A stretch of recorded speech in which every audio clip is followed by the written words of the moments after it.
Welcome to the Dr. J Vlog series. It's Wednesday, January 22nd, 2025. We here in London, Ontario have experienced a couple of brutally cold days. Perhaps you have as well. If you're in warmer climes, I do have a bit of envy, but we'll survive. On Wednesdays, we deal with emotional well being and relationships. So I thought I'd start today by talking about a study that I did some years ago, whereby I interviewed more than 3 dozen violent offenders in an Ontario penitentiary. That is to say, they'd been convicted and they were serving time for murder, attempted murder, and or robberies. So these were all life course histories whereby I delved into their earliest recollections of their first memories in their lives and what their lives were like even before the age of 5. And we continued to talk about critical junctures, critical life stages and transitions uh, into adolescence and moving into high school, and then even leading up to the time of their arrest or the events surrounding their criminal activities. But the point I want to make here is that as part of the discussion about their high school lives, sure, I asked them about their family relationships, their living situations, their friendships, whether they joined a gang or not, that sort of thing. Talked about their relationship with school and teachers. And one of the things, though, that I asked them too was if they could talk a little bit about some of their strengths in high school or um, anything that they felt they were particularly talented at doing. And I remember this one guy in particular who he hesitated for the longest time before he responded.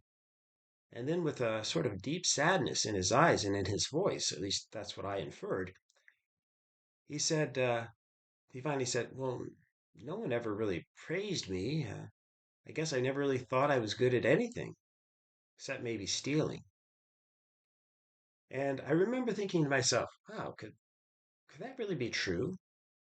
I mean, was there no one who ever spoke to him about his abilities, not even like a high school counselor or somebody along those lines, or gave him any kind of, um, sustained encouragement? Well, I'll never know for sure. But again, all of these fellows, what I do know is, and again, they're all convicted of violent offenses. They acknowledged them. It wasn't like Shawshank Redemption where nobody's guilty of anything. They acknowledged to a person what they'd done, and we did talk about the circumstances surrounding those events too. But the point I want to make here is that in my interviews, as I was reviewing the evidence and reconstructing their lives, the vast majority, the overwhelming majority, had experienced several, not just one, but multiple, what we call adverse childhood experiences, or ACEs in the literature. And so ACEs are these highly stressful events that can really scar a child for life. And these include things like the obvious, the usual suspects, including um family abuse, parental abuse or neglect, could be child sexual abuse for that matter, but also things like family violence in general, or violence between the parents that the child witnesses, or chronic alcohol or drug abuse. Parental criminality is another one. Just a variety of different forms of family dysfunction. So then the counter to that, again, in terms of our research and our knowledge of healthy child development, is that there are also things that could really make a difference in people's lives and that could have, at least in principle, made a difference in these young men's lives. We know, of course, that there are the many risk factors, the ACEs, for example, that I just mentioned. And these different risk factors lead children astray, or at least increase the probability of them going astray, of joining gangs, of eventually, in these cases, becoming violent offenders. But there are also a variety of different protective factors. We know this from a variety of different longitudinal studies that have been conducted, like Emmy Werner's Kauai longitudinal study, We have evidence from, in Canada, the National Longitudinal Study of Children and Youth, and a variety of other longitudinal studies tracking child development and life course transitions and so forth. So, but what I want to mention briefly today are things that essentially every parent or caregiver can do and can essentially help any youngster, almost anyone, and ultimately keep them on a path heading towards, reasonably becoming reasonably healthy and well-adjusted young adults. Now, these aren't, absolutely fail-safe mechanisms, but there are. I want to just mention four specific things that you could do that most of us could do, and in combination, that increase dramatically the likelihood of the probability that the kid, the young person in question, even in the most dire of circumstances, they're struggling for a variety of reasons. There's all kinds of problems within the families, within their neighborhoods, within their schools, etc. So here are four things that you can actually do as a parent or as a caregiver that can effectively protect young people. Again, there are no guarantees, but if you do these four things, you have an extremely good chance of helping that youngster stay on the straight and narrow and, again, developing into a reasonably healthy and well adjusted young person. So, one of and these are going to sound probably obvious to you, but it's amazing how often people don't actually do these things. So, the number one thing, the first thing that you can do on a regular basis, tell the child, I love you. No three words are more powerful than I love you.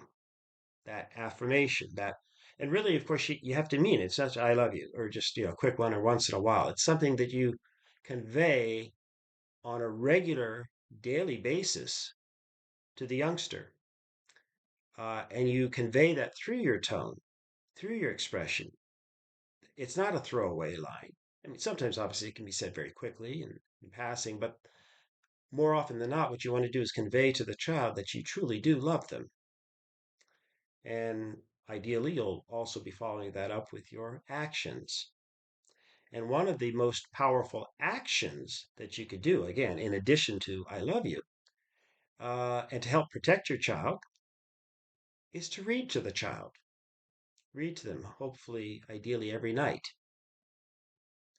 Now, you say, well, why does reading to the child make such a difference? Well, on the one hand, yeah, there's a cognitive element, right? It stimulates the brain, stimulates their cognitive capacities, stimulates their imaginations, and so forth. Those are all great things to be doing, probably for all of us. But reading to a child involves much more than just the intellectual component. Because often when we're reading to a child, maybe we've got them cradled in our arms or snuggled in with them in bed. So there's an obvious physical or tactile component with much of the ways in which we read to children. That's an incredibly important uh, messaging. Uh, Even the fact that we smell a certain way stimulates the olfactory, but smell is an incredibly powerful memory agent too. And that can have a sort of a prophylactic effect as well. And then I think, from my perspective, perhaps most importantly of all, what else does reading to your child do? You're conveying an incredibly important psychological and emotional message. And that is that to your child, no matter what else is happening, if you read to them regularly, you're conveying to the child, no matter what else is happening in life, no matter how crazy things are, you're important. No matter what, I'm going to take time out of my day and spend it with you and engage with you. And the routine activity of the reading is one of the single best things that you can do with a child for all of the reasons I just mentioned in combination. Third, and more generally, the research shows that children are extremely resilient if they have at least one special person in their lives. Now, usually and hopefully, maybe it's you as a parent or as a caregiver, but it could also be a coach. It could be somebody from the church. It could be a neighbor. Anyone who conveys to the child that unceasingly they're going to be there for that child, that no matter what happens in that child's life, they are always going to love and support them unconditionally. Again, the longitudinal research shows that even the most high risk of youngsters, if they've got at least one champion, again, more often than not, it's a parent, but it doesn't have to be. Hopefully it is. But even if the parents are all messed up, as long as the child has somebody in their lives who, as I say, unconditionally supports and loves the child, then that can make a huge difference in terms of their long term development and healthy outcomes. And then finally, if the youngster has real and consistent messaging that they have special talents or abilities, again, every child's different, but every child does have some qualities and some special abilities. And so if they can get real, genuine, persistent encouragement and opportunities to pursue their passions, whatever they might be, then that's one of the greatest protective factors as well. So, to be sure, while parents and caregivers obviously have to set limits on their children, and parents are typically the quintessential, or at least historically, the quintessential correctional officers, because they have to correct their children with respect to their bad behavior or speech or posture or habits, etc. But the thing is that the research shows that most children respond favorably or more favorably to positive messaging. So we're often used to, and maybe in a moment, having to tell the child, don't do that, say no, etc. But if we're able to reconfigure our speech and speak in more affirmative tones, right? So the equivalence of shifting the language from the negative and the bad stuff or the inappropriate stuff to spending more time focusing on what the child does well, the positive aspects of them as people, of their personalities, but also in terms of their possibilities, their abilities, their strengths, what they can do. And so if all goes well, and we hope that it does, then children, even again from the most difficult of circumstances, will more often than not grow up to be well adjusted and confident, hopefully with a belief in themselves. And ideally, and almost a deep understanding of what's truly special about them. So, again, whatever our backgrounds, the uniqueness of our individual beings, everyone has a gift or special gifts that they can share. Okay. Um, it's just that some never really have the chance to realize their potential or to develop those gifts for a variety of reasons. And perhaps equally tragically, in some cases, even in adulthood, we know that some people have never come to realize what's special about themselves. Or if they have, we encounter real difficulties. Imagine being living in a war-torn area. I can't. But you imagine how people have to survive under those circumstances.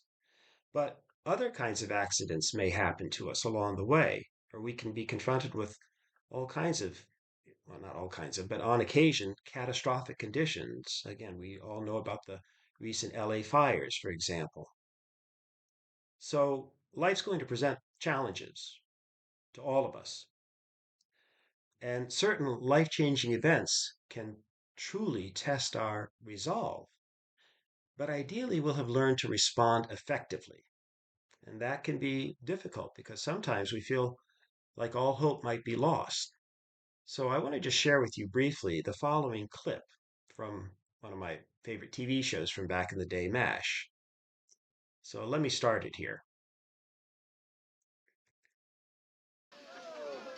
What the hell is this all about? Please, David. I'm sure you've heard of these. Huh? Pieces for the left hand. Of course I've heard of them. What are you suggesting now? That I make a career out of a few freak pieces written for one hand? Not at all. I won't make any pretense about your physical ability to play concerts. Not my point.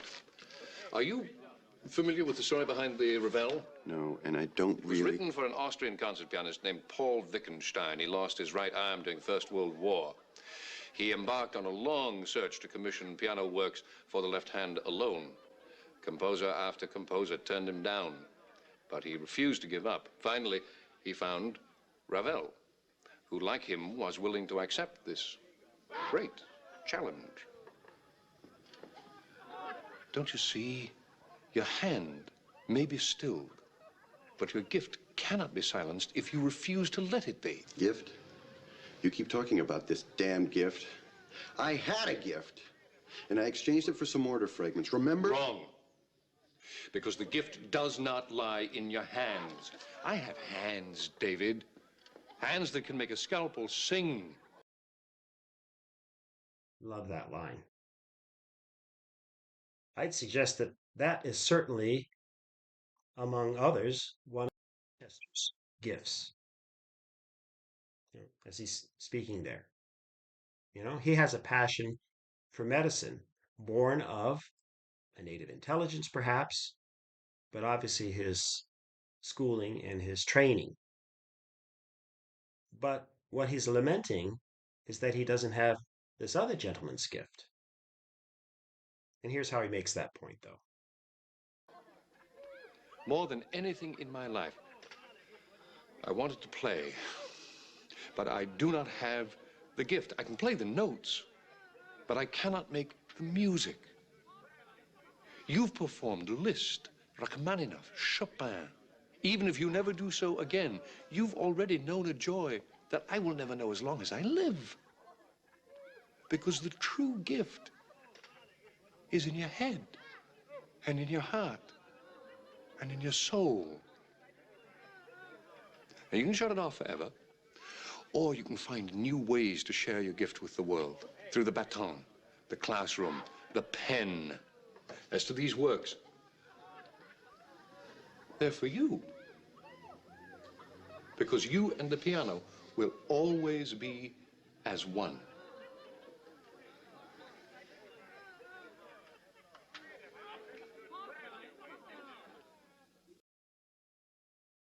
Okay, I'll include a link to the full clip below. It's a 4.5 minute piece or so, well worth the time. You'll see the conclusion of the piece and then a little epilogue at the end, if you will. Great clip. And, Winchester says, again, wistfully, regretfully, whatever, more than anything in my life, I wanted to play, but I do not have the gift. I can play the notes, but I cannot make the music. And then he says, you've known a joy that I will never know as long as I live. Really powerful.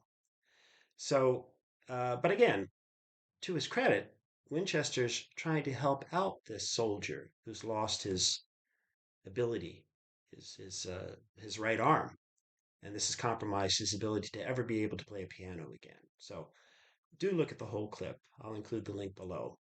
Um, and so, um, obviously, we might have to change directions entirely at times because of what happens in life. Inevitably, we're going to experience these challenges, changes, and perhaps even losses, of course, along the way. But hopefully, we still have people in our lives to remind us that, as Winchester noted, the true gift is in your head and in your heart and in your soul. So imagine if each of us had been bathed in the waters of encouragement daily, and especially from our earliest memories, and learned deeply the language of affirmation and possibility. Can you imagine? Well, If you're watching this video, you've probably left childhood behind, perhaps by several years, maybe even decades. Um, and I hope you don't have to spend 5+ decades of your life, as I seem to have done, hearing a voice maybe inside your head that says that you're an idiot with every mistake that you make, every false step, or maybe something along the line that something that reminds you of how worthless you are, because you're not, and I'm not. Again, sometimes it takes a long time to learn that, or maybe even a lifetime. I don't want that to happen to you. So, even if there's no one still there, or there ever did, or in your life who's reading to you, or reading to us, reading bedtime stories and that sort of thing any longer, we can still remind ourselves that we do indeed have true gifts that are in our heads and in our hearts and in our souls. And that voice that you have is definitely worth hearing and worth expressing. So share that voice with the rest of the world. Well, until I see you again, and hopefully I will, may you and yours continue to nurture peace in your lives and love in your hearts. We'll see you soon.